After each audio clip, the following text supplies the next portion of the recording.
What are some of the greatest challenges that you're seeing right now for franchisees? And frankly, how is your firm helping them navigate and prepare or respond to that? One of the most important things that franchisees need to understand, as well as the franchisors, is that most of the issues and legal disputes that arise are caused by a lack of communication between the franchisor and the franchisee. The franchisor undertakes to want to put into place and implement a new policy that they believe is going to be very good for them. You have to understand there's an inherent conflict of interest between franchisors and franchisees. The franchisors are looking to increase the franchisee's gross revenues.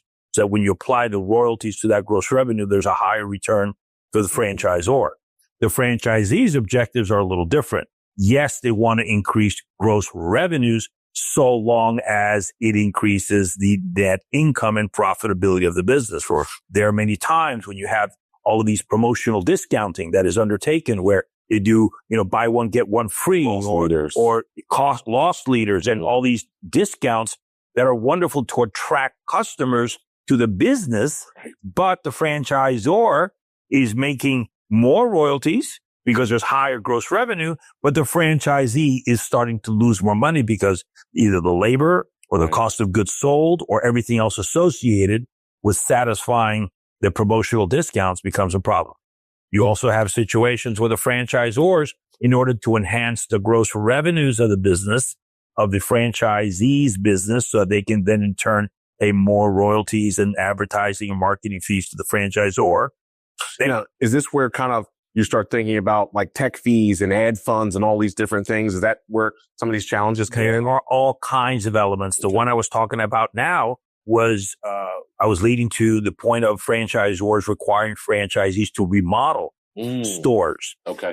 And remodeling is typically part of the franchise obligation as set forth in the franchise agreement. The question is one of scope. Is it commercially reasonable, the amount of remodeling and reinvestment that you are asking or expecting a franchisee to undertake? And is there a corresponding return on investment that's going to come from that remodel that makes commercial sense? For the franchisee. For the franchise. Sure. It will make sense for the franchisor. Correct. Because the franchisor's view is, it's OPM. It's what I call the OPM principle. Okay. Other people's money. Franchisor can very simply say, you're the franchisee. Listen, I want you to put a whole new kitchen equipment and new furniture. And I want you to upgrade the facade and redo the landscape. Well, that's great fun and dandy. It's our brand refresh. And more you got to get on. Yeah, but the brand refresh helps the brand. Sure. And hopefully it would help the franchisee. But many times the problem arises when the franchisor imposes these new remodeling or renovation requirements without having empirical evidence